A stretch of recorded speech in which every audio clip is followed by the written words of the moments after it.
नमस्ते स्टूडेंट्स, ये अपने क्लास 10 का चैप्टर नंबर 2 जो है बायोलॉजी का, जिसका नाम है कंट्रोल एंड कोऑर्डिनेशन, हम ये पढ़ाने वाले हैं। और ये बस एक समराइज्ड नोट भी है। नोट तो डिटेल्ड ही रहेगा, बट जो हम कहना चाहते हैं वो समराइज वे में कहेंगे, क्योंकि वीडियो ज़्यादा लेंथी ना हो जाए।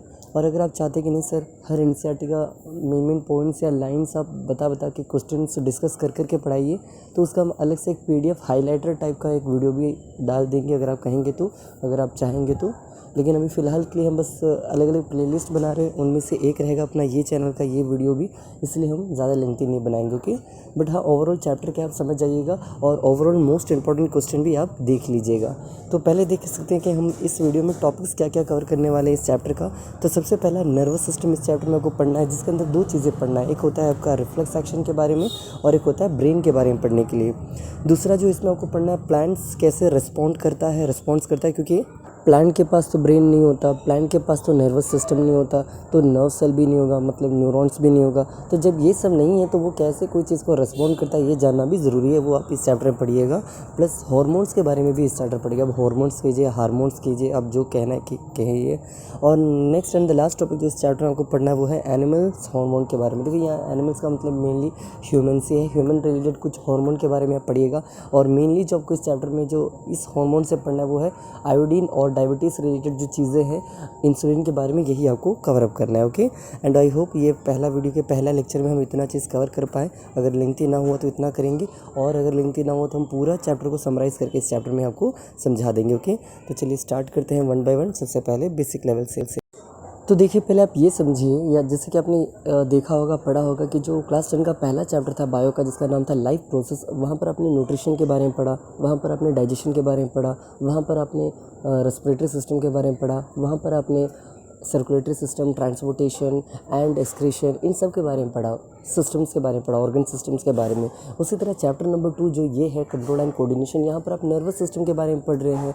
उसी तरह जो आने वाला नेक्स्ट चैप्टर जिसका नाम है हाउ डू ऑर्गेनिज्म रिप्रोड्यूस, वहाँ पर आप पढ़ने वाले किसके बारे में, तो सिंपल सी बात है, रिप्रोडक्टिव सिस्टम के बारे में पढ़ने वाले हैं। तो कहीं ना कहीं क्लास 10 का बायो का यही पर्पस है कि आपको अलग अलग ऑर्गन सिस्टम से एक इंट्रोड्यूस करवाया जा सके, कैसा ऑर्गन सिस्टम होता है और कौन सा फंक्शन होता है। तो आई होप आपने लाइफ प्रोसेस भी पढ़ा होगा, आपको आता होगा। नहीं तो हम उसका भी एक वीडियो बाद में डाल देंगे on your demand.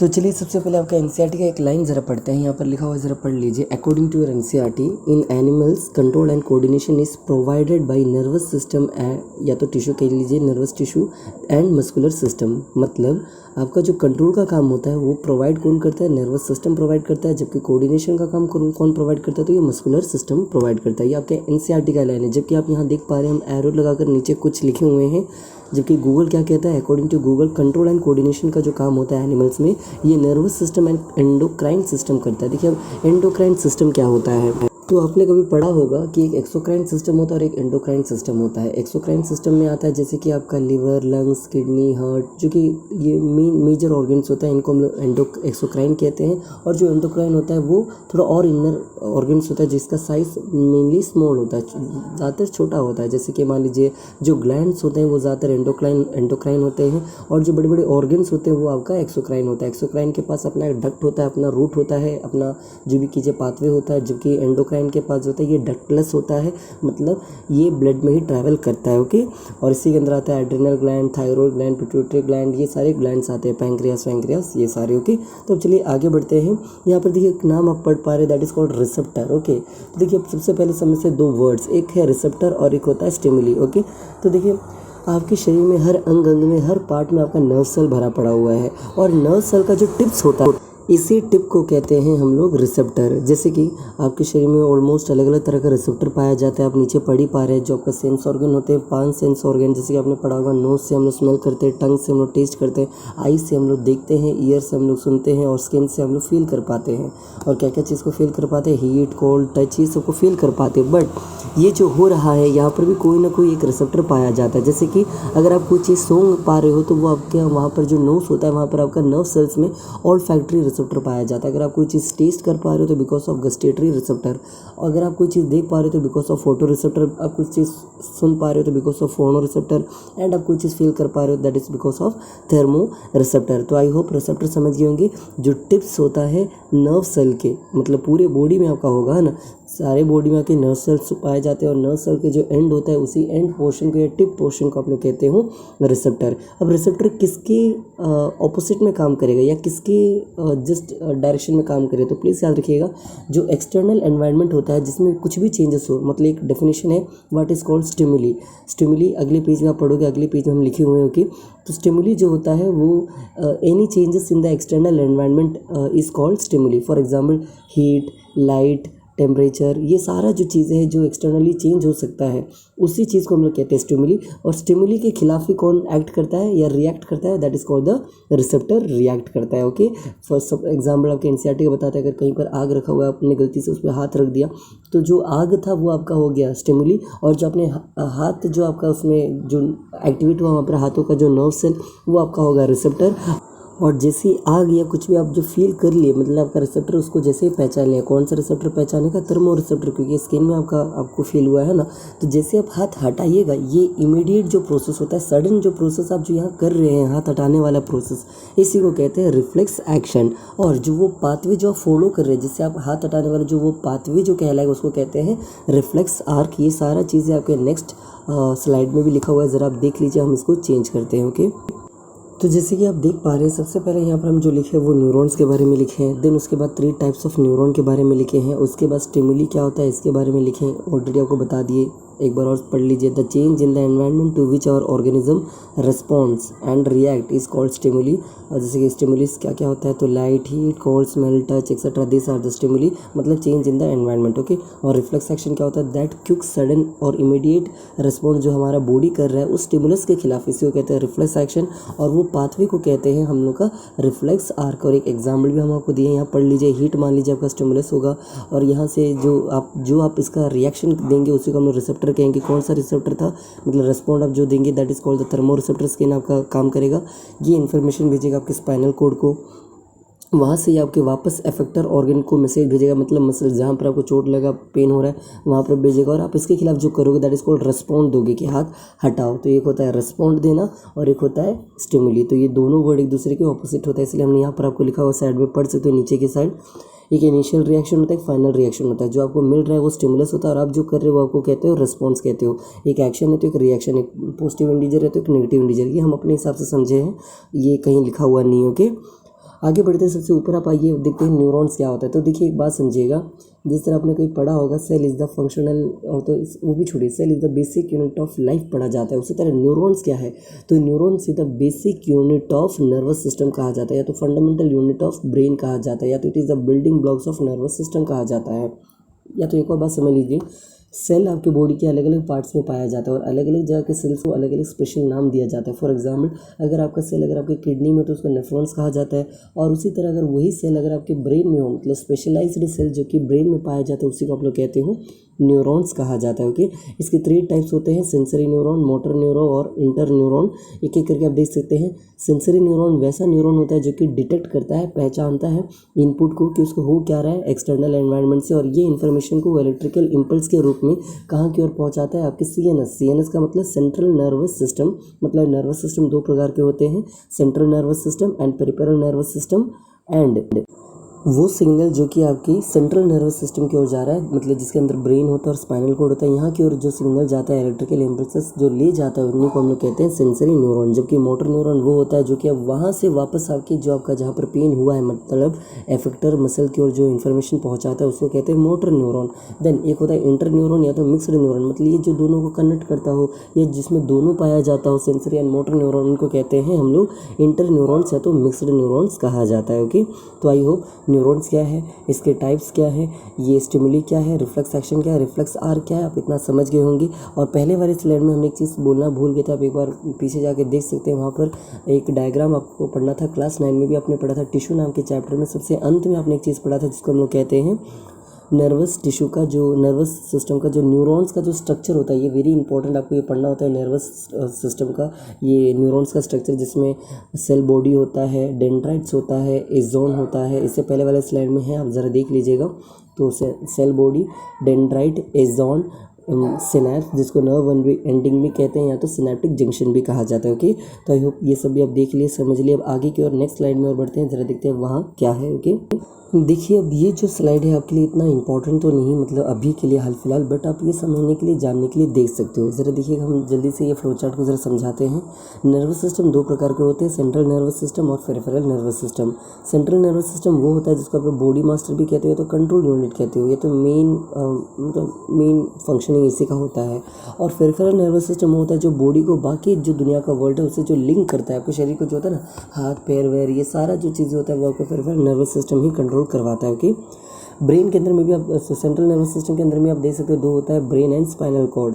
Spinal cord को जो प्रोटेक्ट करता है उसको हम लोग कहते हैं वर्टिब्रल कॉलम। और ये सब देखो आपके एनसीईआरटी में लिखा हुआ है, पढ़ लीजिएगा। स्पाइनल कॉर्ड जो ब्रेन वाला टॉपिक होगा इसके अंदर ये सारा चीज़ें लिखा हुआ है। ओके, एंड ब्रेन के अंदर में भी तीन पार्ट होता है, fore brain, mid brain, hind brain या हिंड ब्रेन कहते हो। फोर ब्रेन के अंदर अगेन आपका तीन होता है, सेरिब्रम, थैलेमस, हाइपोथैलेमस। सेरिब्रम जो होता है लार्जेस्ट पार्ट ऑफ ब्रेन कहलाता है। ये भी दो साइड है, left side and right side. जिसका राइट हैंड चलता है उसका लेफ्ट ब्रेन एक्टिव रहता है, और जिसका लेफ्ट हैंड चलता है उसका राइट ब्रेन एक्टिव रहता है। नेक्स्ट है, आप यहाँ पर पढ़ सकते हैं, जो मिड ब्रेन है ये आपका स्मॉलेस्ट रीजन ऑफ ब्रेन कहलाता है। देन हैंड ब्रेन या हिंड ब्रेन जो कहते हैं, इसके अंदर में भी तीन होता है, सेरिबेलम, मेडुला ऑब्लांगेटा और पोन्स कहा जाता है। ओके, और यहाँ पर आप देख सकते हैं पेरिफेरल नर्वस सिस्टम के अंदर क्रैनियल नर्व्स और स्पाइनल नर्व्स होता है। कितने कितने होता है उसका नंबरिंग भी आप देख पा रहे हैं।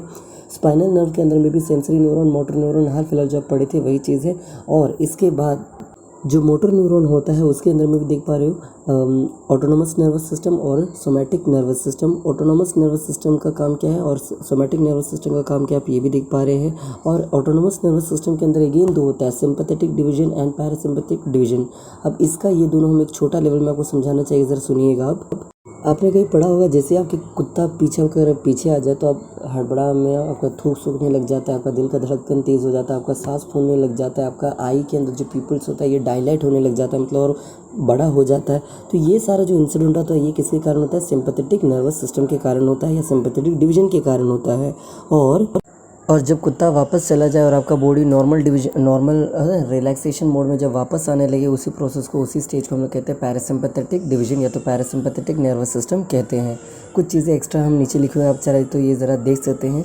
चलिए अब कोऑर्डिनेशन इन प्लांट पढ़ते हैं। यहाँ पर पहला एक सवाल लिखा हुआ है, पढ़ सकते हैं कि plants have neither a nervous system nor muscles, so how do they respond to stimuli. मतलब न प्लांट्स के पास नर्वस सिस्टम है। अब बताइए, जब नर्वस सिस्टम किस में होता है, ब्रेन में होता है, तो जब प्लांट के पास नर्वस सिस्टम ही नहीं है तो ब्रेन भी नहीं है। और नर्वस सिस्टम के अंदर ही पाया जाता है न्यूरॉन्स, तो जब नर्वस सिस्टम नहीं तो न्यूरॉन्स भी नहीं पाया जाता, और इनमें मसल्स भी नहीं होता। जबकि आपने स्टार्टिंग में ही पढ़ा था, अकॉर्डिंग टू एनसीईआरटी, जो आपका कोऑर्डिनेशन, कंट्रोल एंड कोऑर्डिनेशन ये कौन प्रोवाइड करता है, तो आंसर है वो कंट्रोल प्रोवाइड करता है nervous system, and coordination provide करता है मसल्स। लेकिन ये दोनों चीज़ नहीं है तो इसमें ये कैसे रिस्पॉन्ड कर पाता है। स्टिमुली क्या था, एक्सटर्नल एनवायरनमेंट, तो ये कैसे ये रिस्पॉन्ड कर पाता है। तो आंसर प्लीज जानिएगा यहाँ पर। पहले एक चीज़ जान लीजिए, नीचे हम नोट करके लिखे, ज़रा पढ़ना। पहला point, plant don't have nerve cell but they are capable of generating electric impulses called action potential। Okay, तो ये था आपका आंसर, एक्शन पोटेंशियल। ये ज़रा याद रखिएगा। तो उनमें भले ही नर्व सेल ना हो लेकिन उनमें ये पावर होता है कि वो इलेक्ट्रिकल इम्पल्सेस को जनरेट कर पाए, और इस प्रोसेस को हम लोग एक्शन पोटेंशियल कहते हैं। चलिए और आगे कुछ बातें जानते हैं। ज़रा याद कीजिएगा, जब आप लाइफ प्रोसेस नाम का चैप्टर पढ़ रहे थे, आपने वहाँ पर एक चीज़ पढ़ा होगा, जो रिजर्व्ड फूड होता है जो कि प्लांट्स में पाया जाता है उनको हम लोग स्टार्च कहते हैं, जबकि एनिमल्स में जब रिजर्व्ड फूड होता है उसको आप लोग कहते थे ग्लाइकोजन कहते थे। आई होप ये आप लोग पढ़े होंगे या याद होगा आप लोग को।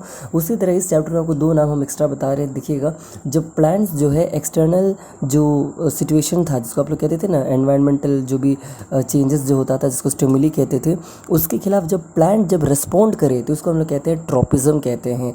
जबकि अगर वही चीज़ जब एनिमल करे तो उसको टैजिस कहते हैं। ओके, ज़रा फ़र्क समझिएगा। अगर कोई एनिमल अगर एक्सटर्नल एनवायरनमेंट के खिलाफ, अगर स्टिमुली के खिलाफ अगर रिएक्ट करता है, रिस्पॉन्ड करता है, तो उसको टैजिस कहते हैं। और अगर कोई प्लांट करता है एक्सटर्नल एनवायरनमेंट के खिलाफ तो उसको हम लोग कहते हैं ट्रॉपिज्म कहा जाता है। अब ये ट्रॉपिज्म भी अलग अलग प्रकार के होता है। अब चलिए पहला सवाल का ज़रा आंसर समझते हैं। Plants responds to various stimulis, response to external stimuli is known as tropism, जो कि भी हम बताएं। And there are different types of tropism, they are phototropism. जब वो लाइट के खिलाफ, वो अपना मान लाइट, अगर बाहर का लाइट में कोई चेंजेस हो रहा है, जैसे सनलाइट आ रहा है सुबह के दिन, रात के टाइम नहीं है, तो इसके खिलाफ जब वो एक्शन करे, जो भी करे, रिस्पॉन्ड करे, इसको फोटोट्रॉपिज्म कहते हैं। उसी तरह जब जियोट्रॉपिज्म जब ग्रेविटी के खिलाफ करे, और जब हाइड्रोट्रॉपिज्म जब वाटर के खिलाफ करे, तो इस तरह ये अलग अलग रिस्पॉन्ड का नाम है जो कि अभी हम आपको बोले हैं।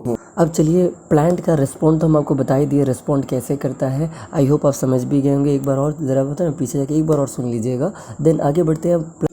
प्लांट हार्मोन के बारे में सुनते हैं। ज़रा देखिएगा, हम यहाँ पर ज़्यादा डेप्थ में नहीं लिखे हैं, बस कुछ एक्स्ट्रा लिख दिए हैं, लेकिन हम डेप्थ में नहीं लिखे हैं। ओके, आप एनसीईआरटी से पढ़ लीजिए। और हम बार बार कह रहे हैं, अगर आपको ज़्यादा लेंथी वीडियो चाहिए तो आप वो भी बता दीजिएगा, हम एनसीईआरटी टाइप बताएंगे, इस तरह नोट वाला नहीं बताएंगे। ओके, आपका चॉइस। देन यहाँ पर देख सकते हैं कि कुछ हार्मोन ऐसा होता है जो कि प्लांट में प्रमोट करता है, उसको ग्रोथ को प्रमोट करता है, जबकि कुछ हार्मोन ऐसा होता है जो कि प्लांट में ग्रोथ को रोकता है, इनहिबिट करता है। तो अगर आपसे कोई पूछ दे कि कुछ ऐसे ग्रोथ हार्मोन्स के नाम बताओ जो कि प्लांट में ग्रोथ को प्रमोट करता है, तो answer is auxin, gibberellin, cytokinin. जबकि ग्रोथ को रोकने वाले को हम लोग कहते हैं एब्सिसिक एसिड एंड आपका एथिलीन कहा जाता है। ये रैपनिंग में, अर्ली रैपनिंग में हेल्प करता है। Okay, and then last slide जिसमें हम लोग पढ़ने वाले हार्मोन्स इन एनिमल्स, तो चलिए वो भी ज़रा आप देख लेते हैं एक बार जल्दी से। देखिए, अब एनिमल का जो हार्मोन्स है, या तो सीधे भाषा में तो एनिमल मत कीजिए, ह्यूमन हार्मोन्स के बारे में ही आपको यहाँ पढ़ना है। कुछ हार्मोन्स का नाम आप देख सकते हैं, जिसकी एड्रेनालिन हार्मोन जो कि एड्रेनल ग्लैंड से आता है, और इसका मेन जिसका नाम कहलाता है, इसको हम लोग कहते हैं इमरजेंसी या तो फ्लाइट या तो फाइट हार्मोन कहता है, क्योंकि इमरजेंसी सिचुएशन में एक्टिव होता है ज़्यादातर।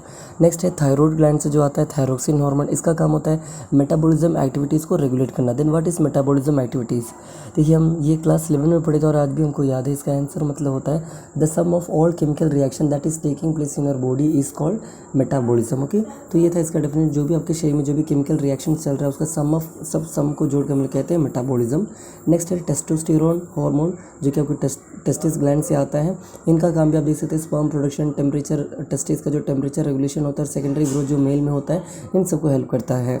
ईस्ट्रोजन या ऑस्ट्रोजन जो भी कहते हैं फीमेल बॉडी में होता है। आप लोग पता होगा, फीमेल में 2 हार्मोन्स होता है ओवरी में, मेनली जो हम लोग कहते हैं प्रोजेस्टेरोन एंड ईस्ट्रोजन, और भी होते हैं, लेकिन जो भी मेनली ये 2 है मानो। तो ये भी फीमेल सेक्स ऑर्गन को रेगुलेट करते हैं एंड मेंस्ट्रुअल साइकिल को रेगुलेट करते हैं। ग्रोथ हार्मोन होता है जो कि आप लोग कहते हैं पिट्यूटरी ग्लैंड से आता है, और ये ओवरऑल डेवलपमेंट में मदद करता है। और इंसुलिन नाम का हार्मोन जो होता है वो आपका ब्लड शुगर लेवल को मेंटेन करता है। ओके, और इसी चैप्टर में आपको इंसुलिन के बारे में और ज़्यादा पढ़ना है, डायबिटीज़ के बारे में और ज़्यादा पढ़ना है। हम इस वीडियो को बस यहीं रोकते हैं। अब देखिए, पारे 17 मिनट का ऐसे ही हो चुका है। और अगर आप बताइएगा, आप ही के हिसाब से हम पढ़ाएंगे, जो भी अगर आपको अच्छा लगे, जैसा लगे, जो लगे बताते चलिएगा, आपका सजेशन देते चलिएगा, उस हिसाब से हम चेंज करेंगे। और जो भी है, थैंक यू। और हम और भी बहुत सारे प्लेलिस्ट बनाए, अगर आपको मन हो तो वो भी ज़रा देखिएगा। एटलीस्ट वो देखिए, वो फैक्ट वाला देख लीजिएगा। वो 1-1 मिनट का फैक्ट रहेगा, जिसमें हम Bihar fact, Indian fact, human आई, इलेक्ट्रिसिटी, अलग अलग टॉपिक्स पर वीडियो डालते रहेंगे। एंड प्लीज़, जैसे कि आप जानते हैं हम बिगिनर हैं, तो आई नीड योर सपोर्ट कि हम भी ग्रो करना चाहेंगे दूसरों की तरह। तो यही सब है। Thank you.